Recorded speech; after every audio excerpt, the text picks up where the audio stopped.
Al-Fatihah.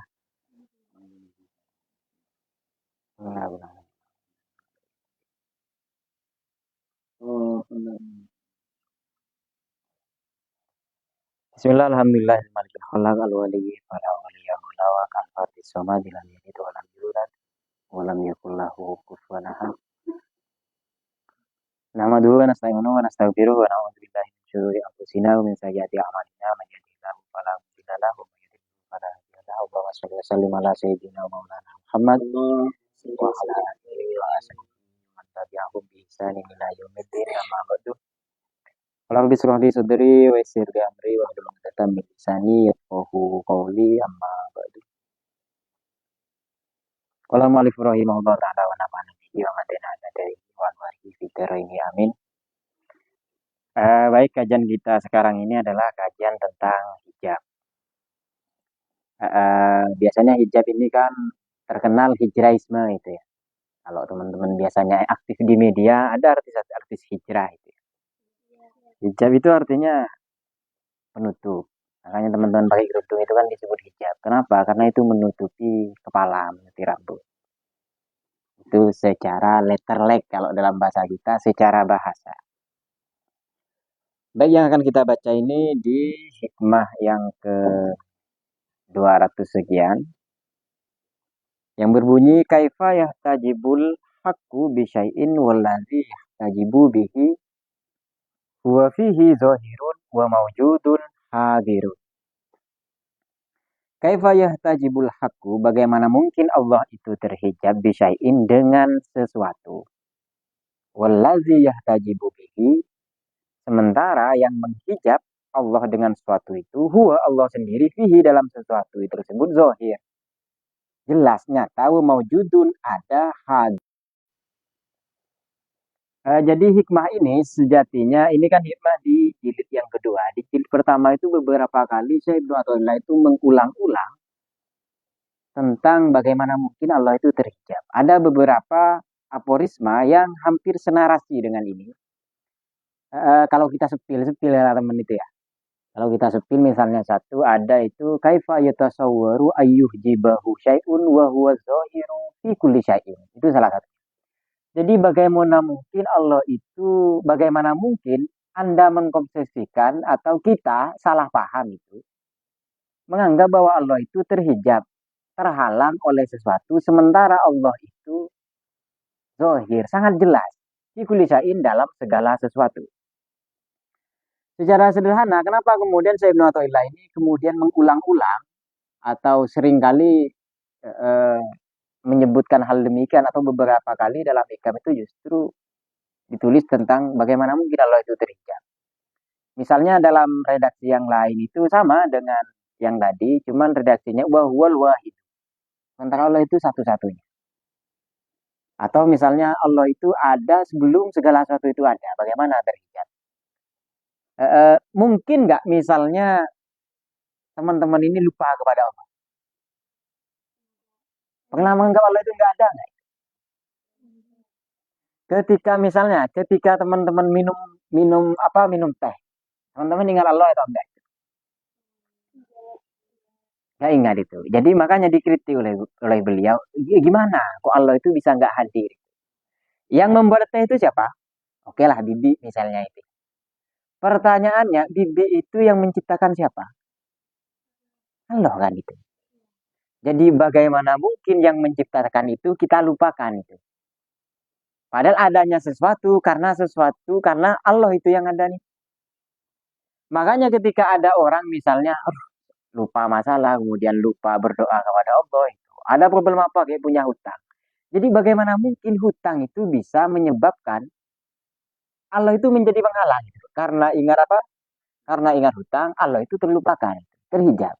Padahal dalam ingatan hutang tersebut itu ada Allah. Coba misalnya kita itu nggak diciptakan nih sama Allah. Nggak ada berarti itu ya. Ada nggak kita pikiran hutang itu? Kan nggak ada. Berarti makanya kalau secara gampang kata Syekh Ibnullah itu ibu ngomongku dia aja bahasa betul itu. Masa masalah paham? Bisa lupa ke pengiran itu loh. Jadi ketika baca apa belajar atau baca buku bisa lupa sama Allah itu kan aneh itu ya. Padahal kita itu nggak akan pernah bisa belajar, apalagi kita nggak diciptakan nih. Ya kita nggak bisa belajar itu, nggak akan paham ilmu, nggak akan kenal sama orang. Misalnya ada yang misalnya di sini kan ada yang banyak jengkel sama Rois itu ya. Karena kalau kalian dihukum kan dicokocok sama Rois itu ya. Jadi bagaimana mungkin kalian kebenci benci lah itu. Jengkel lah, kejengkelan kalian kepada Rois itu bisa apa ya? Bisa menghijab adanya Allah itu. Adanya holis jengkel kayak itu karena Allah itu. Kalau nggak diadakan sama Allah nggak mungkin Rois itu nggak ada. Cara gampang begini saja. Bagaimana mungkin kita itu kenal sama Rois, kita itu lupa bapak dan ibunya siapa itu. Itu kan seolah-olah menganggap Rois keluar dari batu itu. Anak batu kan kalau begitu. Jadi secara tidak langsung makanya ilmu-ilmu ini apa tentang hijab ini tentang pengetahuan, ya, tentang intelektualitas, tentang kecerdasan lah itu. Jadi salah satu alasannya kenapa kemudian kok Syekh Ibnu Athaillah ini mengulang-ulang, bukan mengulang-ulang, hikmah ini kok beberapa kali disebutkan. Memang nggak sama, beda memang teksnya itu redaksinya dan juga maksudnya beda. Cuma secara tidak langsung ini menjelaskan tentang bagaimana mungkin kita itu salah paham. Allah itu bisa dihijab oleh satu itu loh. Itu kok bisa katanya. Jadi kata beliau salah satu ini pandangan Syekh Ramadan Al-Bukhari. Kata beliau itu kenapa kok ini diulang-ulang? Kok hal sesuatu yang diulang-ulang itu diingatkan berkali-kali seolah-olah kan itu sesuatu yang sangat penting, yang sangat urgent. Karena apa? Kok ini sangat urgent? Karena ini berhubungan dengan prinsip-prinsip keagamaan. Atau bahasa kita berhubungan dengan akidah. Jadi kalau persepsi pemahaman kita tentang hal yang seperti ini itu tidak diperbaiki. Artinya ma'rifat kalau pengetahuan sama Allah itu kita belajar hikam secara agama, belajar hikam, lalu kita sering lupa sama Allah, itu bermasalah. Akan ada banyak hal kayak tadi itu. Benci sama Rois, lupa sama Allah. Itu kan bukan soal akidah, benci sama Rois itu. Sholat ingat ini ya, ingat apa kayak ingat hutang, ingat sembarang lah. Jadi dengan hal-hal yang kepada Allah saja kita lupa itu ya, apalagi hal-hal yang enggak berhubungan dengan Allah itu. Makanya kata beliau kenapa kok diulang-ulang itu untuk antisipasi saja. Antisipasi supaya keimanan pada suatu yang gaib itu lebih ditekankan. Iman kepada Allah ini kan iman suatu yang gaib. Jadi kita nggak bisa kemudian meyakini Allah dengan melihat mata. Makanya kalau dalam tauhid itu kalau kita meyakini Allah dengan mata, ya kita kafir itu. Kenapa? Karena kita itu nggak percaya bahwa Allah itu mukhalafatul lahwati. Cara gampang begini saja lah. Pontianak itu ada atau enggak itu? Ada kan? Cuman pertanyaannya kalau ketika saya tanya, Pontianak sekarang itu ada nggak di sini? Kan nggak ada. Cuman bisa nggak Pontianak itu dihilangkan dalam pikiran pemahaman kita tentang Pontianak? Nggak bisa itu. Padahal itu kan sesuatu yang goib. Nah, bagaimana mungkin kemudian sesuatu yang kelihatan saja, yang nampak dengan mata kita yakini, kemudian dengan hal yang sudah menciptakan kita, itu bisa kita lupakan itu loh. Itu kan aneh. Makanya kalau kita terjemahin tadi itu, si ngomku, misalnya begitulah. Masa begitu saja salah paham deh. Masa hal-hal yang kita lalui sehari-hari itu bisa melupakan Tuhan itu kan aneh. Jadi secara gampang itu. Makanya kalau misalnya hal yang gaib, keimanan ini kemudian suatu yang materi. Misalnya iman ini diukur dengan mata, dengan pendengaran, suatu yang indrawi lah. Suatu yang empirik gitu. Maka tidak ada suatu yang lebih mulia kemudian. Makanya untuk mengenal Allah, memahami akhirat, itu perlu daya akal, perlu daya hati. Supaya apa? Supaya ada keutamaan. Bahwa tentu saja yang lebih pintar, yang lebih alim, tentu saja di sisi Allah itu lebih utama dibanding yang nggak begitu pintar itu. Kenapa? Karena sampai ke sana itu salah satu torikohnya, jalannya, caranya itu adalah ya dengan intelektual, dengan pengetahuan, dengan akal itu, dengan hati. Makanya salah satu firman Allah itu kan inna fi khalqis samawati wal ard wa ikhtilafil laili wan nahari la ayatin liulil albab itu. Jadi memahami Allah itu kita pahami, kita kenal dengan tanda-tanda. Misalnya nggak mungkin kan misalnya ada apa ada teh di sini ini. Mungkin nggak teh ini ada sendiri. misalnya buat dengan dirinya sendiri, kan nggak mungkin. Pasti ada yang membuatnya. Demikian pula dengan adanya alam semesta, adanya langit, ada bumi. Kemudian kita dapati langit tanpa tiang, tapi kok nggak pernah roboh, nggak pernah turun gitu ya. Atapnya itu loh. Ini kan dengan sehebat itu penciptaannya, nggak ada yang menciptakan itu kan aneh. Nah, sang pencipta ini kita sebut, kita namai dengan Allah itu kalau kita sekarang. Intinya Tuhan atau Allah itu ya secara gampang dia yang menciptakan. Dia yang ada tanpa diadakan. Nah, kita ini karena diadakan, diciptakan, disebutlah dengan makhluk itu.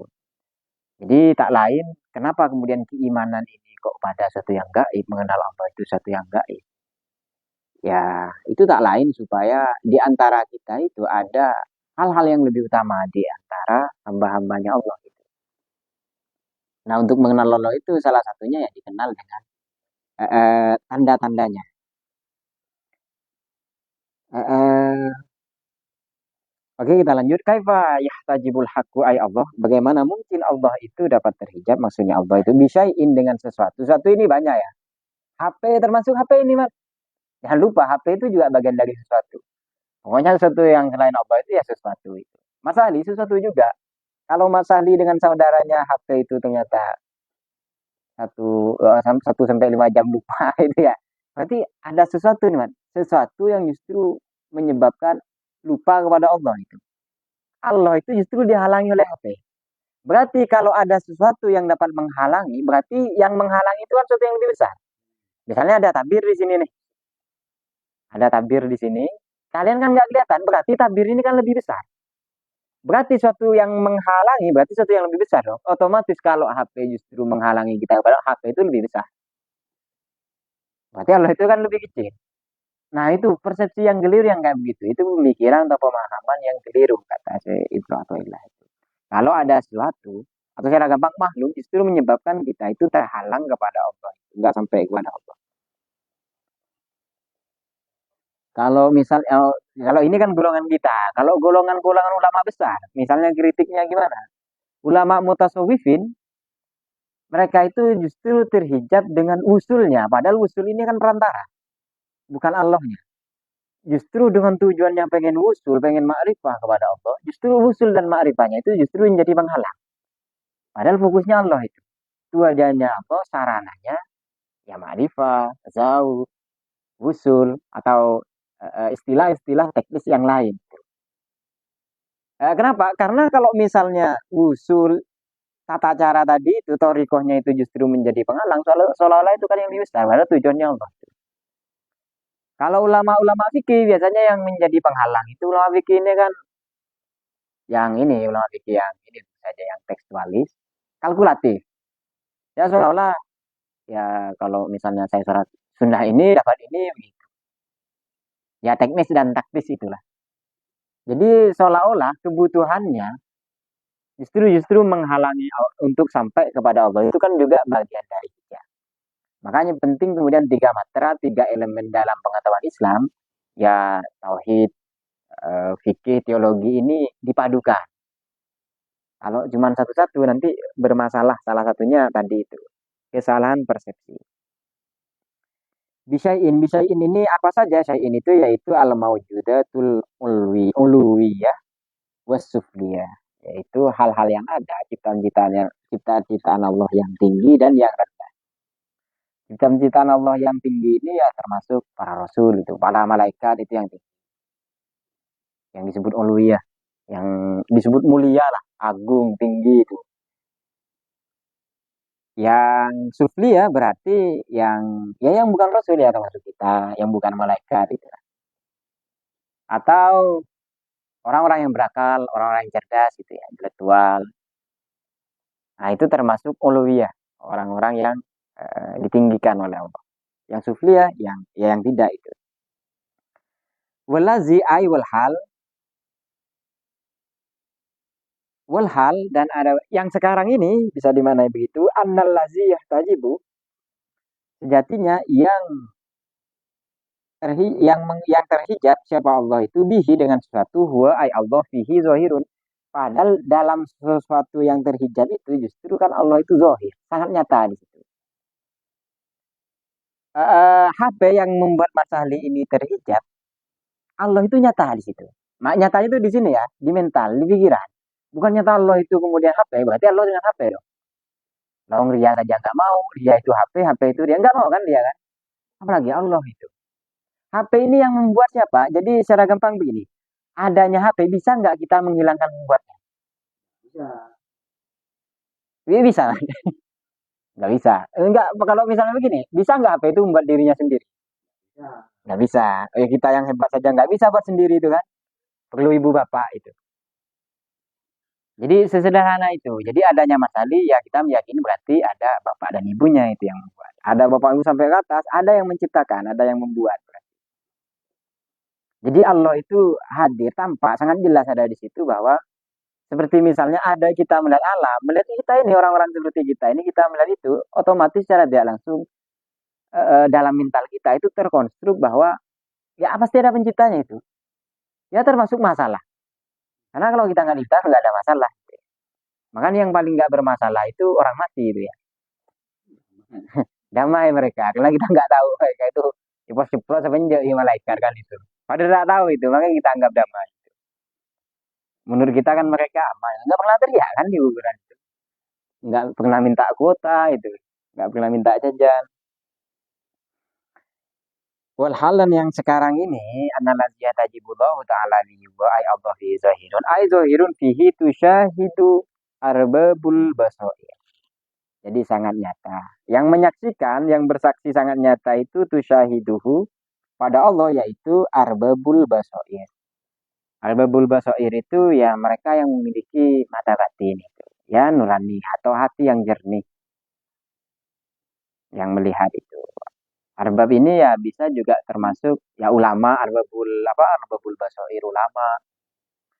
Kemudian ya guru lah, pengajar-pengajar, kiai itu. Termasuk mereka yang memang menjaga hati mereka supaya tetap jernih, tetap bersih itu. Wa maujudun hadirun Allah itu ada dan hadir itu ya. Senantiasa ada ya, senantiasa ada itu maksudnya ya nggak mungkin kita melihat kita nggak meyakini dengan adanya pembuatnya. Kita melihat alam semesta dengan yang sangat indah ini. Kemudian kita lupa dengan penciptanya. Nah kalau lupa itu yang aneh. Hadirun maksudnya yaitu mudrikul lahum, yaitu bisa dijangkau oleh mereka, diakses oleh mereka. Fakaifa yakunu ma huwa zahirun fi hijaban lahu. Maka bagaimana mungkin sesuatu yang sudah sangat nyata di dalam sesuatu itu justru terhijab hatta yastadillu alaihi bihi. Sampai-sampai ia meminta bukti adanya itu. Ini salah satu ini apa? Eh, kritik terhadap kaum ateis. Ateis paham itu kan ateis itu ya. Ateis itu dia yang nggak percaya adanya Tuhan itu ateis. Jadi Tuhan itu nggak ada itu. Pertanyaannya nanti kalau Tuhan itu nggak ada, yang menciptakan alam ini siapa? Oh nggak ada yang menciptakan berarti dong. Ini kan tertolak. Dan kita percaya nggak Mas Ahli ini nggak ada yang menciptakan, atau nggak ada yang membuat lah, nggak ada yang bikin misalnya. Secara sederhana misalnya HP itu tiba-tiba ada kan nggak percaya kita kan? Ya demikian juga dengan alam semesta. Cuman kata ateis kan Big Bang katanya itu. Awal dari Big Bang ledakan besar. Nanti kan pertanyaannya ledakan itu siapa yang membuat ledakan itu kan itu lagi. Makanya nanti ada semacam narasi yang melingkar itu ya, nggak jelas. Narasi yang penghubungnya itu nggak jelas. Siapa nih yang mulai pertama? Big Bang. Nanti kan Big Bang ini pertanyaannya, kalau dia ledakan besar, sesuatu yang meledak, atau secara gampang, apa kayak misalnya kita lemparkan dari atas. Itu kan seperti ledakan.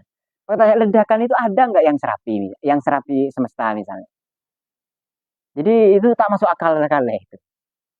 Kalau tauhid-tauhid ekstrim itu bahkan gue beri akal lah masuk akal itu. Ada yang ekstrim itu teman itu. Tapi ya urusan mereka lah sebenarnya. Gimana saja itu hal zalika. Hal zalika illa man aman. Jadi kata beliau apakah yang demikian itu tidak ada hal yang demikian itu, hal itu dimaknai ini saja. Nafi itu ya. Tidak terjadi hal yang demikian illa man ama fi kulli syai'in kama taqabbala.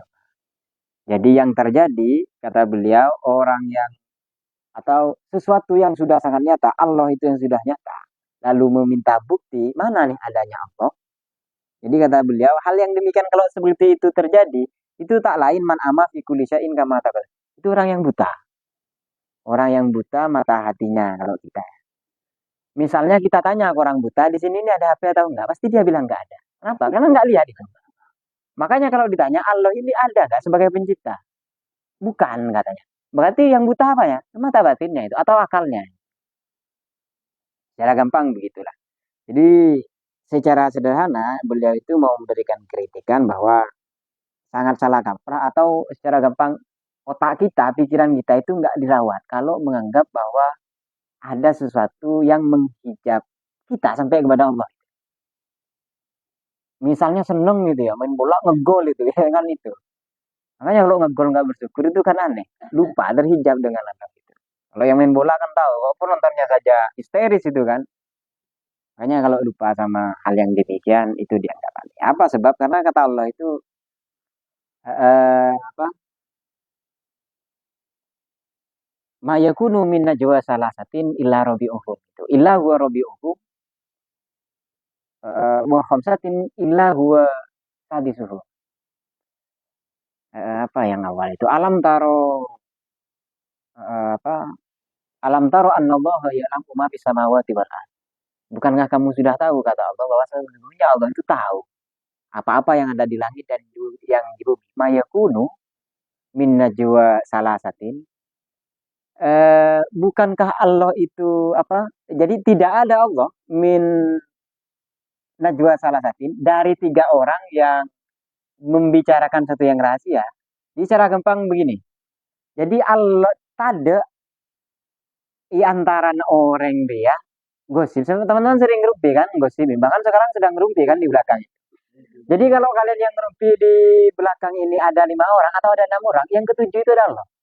Makanya nggak ada yang ditutup-tutupi sama Allah. Bahkan Allah itu tahu apa yang Anda pikirkan. Jadi itu bahasa Allah ya, itu dalam Quran. Makanya kata Syekh Ramadan Al-Buti, kalau orang itu sudah sampai dengan pemahaman ini, dengan pandangan ini itu loh, bahwa tidak ada sesuatu yang menghijab untuk sampai kepada Allah. Kalau sampai paham ke situ, nanti kata beliau itu akan sampai ke makom kata beliau itu wa in min syai'in illa yusabbihu bihamdi. Jadi tidak ada sesuatu pun kecuali dia itu yusabbihu bertasbih dan memuji Allah itu. Walakin la tafqahuna tasbihahum, tetapi yang kalian kita maksudnya, tapi ya kalian itu nggak tahu tasbih mereka itu seperti apa. Cuman ada sih penafsiran dari ini salah satu ulama kita di Indonesia, Pak Quraisy Shihab itu. Jadi cara tasbih, cara memujinya semesta, di alam semesta ini kan memuji, bertasbih juga kepada Allah. Gunung itu juga bertasbih itu ya, daun, kemudian sejadah, bahkan minuman teh itu juga bertasbih kepada Allah. Cuman tasbihnya kata beliau itu, kata Pak Quraisy Shihab, tasbihnya mereka itu adalah tasbih mereka itu melakukan sesuatu sesuai dengan watak mereka, dengan kodrat mereka. Ya kalau gunung, ya walau waktunya batu, ya batu gitu. Nah kalau gunung itu batu, kita yang khawatirkan itu. Itu kita nggak ada gunung. Atau misalnya kita sungai. Jadi mereka waktunya banjir, ya datang ke sini main-main. Ya halo lah di sini. Gitu ya. Jadi tasbihnya mereka, memuliakan, memujinya Allah itu ya dengan begitu. Mereka tidak mengapa ya, menyalahi kodratnya, wataknya. Mereka diciptakan sebagaimana itu, waktunya pasang ya pasang. Waktunya gilir, gilir, hulu, hulu, air itu kan ya. Nah kalau manusia enggak itu. Jadi manusia itu sering menyalahi kodratnya. Kodratnya manusia ini kan makan, ya makan nasi, roti, hamburger itu mas. Kalau manusia ini kadang dia makan semen itu ya. Makan koran, makan bensin, makan solar itu. Pernah lihat itu kan ya? Pernah kan kayaknya. Makanya manusia ini kan aneh itu ya. Manusia ini kalau baik, ya melebihi malaikat. Tapi kalau buruk, melebihi iblis itu. Anda tahu Fir'aun kan itu ya? Yang iblis itu geleng-geleng kepala. Oh tahu ya? Oh, jangan-jangan teman akrab. atau atau paman jauh. Gitu. Ya, jadi kalau manusia itu agak aneh. segala macam dimakan itu. Bahkan bensin itu dimakan itu. Buktinya apa? Misalnya solar itu, ya. Dikorupsi itu. Banyak yang korupsi ini kan ya. Mereka apa proyek-proyek bangunan. Gitu. Yang mereka makan apa itu? Ya pasir gitu. Maka anehnya itu. Semuanya dimakan kalau oleh manusia. Ya demikianlah manusia. Tapi ya karena kita ini orang yang terdidik, orang yang sudah dikenalkan dengan Allah, yang menjaga diri dari hal itu. Maksudnya iman kita tahu, kemudian tidak dilakukan. Ada salah satu pernyataannya Imam Bahamuddin Ar-Razi itu, orang bodoh dengan orang pintar itu dalam aspek amali ya ternyata lebih besar dosanya orang pintar itu. Orang pintar misalnya nggak sholat, Mas Ali tahu kan sholat itu 5 waktu kan ya? Nggak tahu kan? Jadi kalau Mas Ali nggak sholat sengaja misalnya, kalau lupa itu kan beda-beda lagi. Jadi Mas Ali biasanya kalau sudah mau subuh tidur, karena tidur itu kan lepas dari hukum. Jadi yang boleh lepas dari hukum, Anda nggak berdosa itu loh nggak sholat, pertama itu tidur. Jadi kalau tidur itu nggak apa-apa mati. Kemudian apalagi lupa, lupa itu kan senarasi dengan hilang akal. Makanya gila itu juga nggak termasuk gitu. Nah, teman-teman kalau misalnya males sholat, males belajar, jadi orang gila aman itu, nggak dosa nanti. Tapi kalau kalian waras, waktunya belajar di sini nggak masuk, itu dosa itu. Makanya kata Imam Ar-Razi, nggak tahu di tafsir apa itu, nggak di tafsir air kursi atau di mana. Di tempat baca lah kita di tafsir Mafathul Ghazali. Jadi orang alim, orang yang pintar, misalnya udah tahu sholat nih, teman-teman nggak sholat. Itu dosanya lebih besar daripada orang yang nggak tahu sholat. Misalnya Rois umurnya belum balik, anggaplah umur 7 tahun gitu ya. Atau misalnya umur 15 tahun, cuman dia nggak pernah ikut ngaji. Nggak tahu sholat 5 waktu, sholat maghrib, sholat 2 rakaat, supaya sama dengan sholat subuh misalnya itu ya. Supaya imbang. Karena yang tiganya kan 4 rakaat semua. Masa ini beda itu ya. Nah, Rois dengan Mas Ali ini beda. Hukum dosanya itu ya. Jadi Mas Ali ini lebih besar dosanya. Kenapa? Karena sudah tahu hukumnya wajib, tetap nggak sholat. Jadi kalau misalnya tahu hukum itu dari Allah, kewajibannya dari Allah, kemudian ditinggalkan, itu kan seolah-olah meremehkan Allah. Lo nggak tahu, dia Allah lebih tahu deh. Disia-siakan. Gitu. Kalau yang nggak tahu ya nggak, dosanya ya di situ. Tapi konon katanya nanti di neraka yang banyak itu orang-orang bodoh. Ya, tapi ya ini jangan sampai jadi bodoh itu. Takut nggak kebagian buah apel nanti malah itu ya. Baik demikian yang bisa kita sampaikan. Jika ada yang perlu diskusikan bisa kita lanjut setelah ini. Demikian dari saya kurang lebihnya mohon maaf. Kurang lebih taufiq wal barakatuh. Assalamualaikum warahmatullahi wabarakatuh.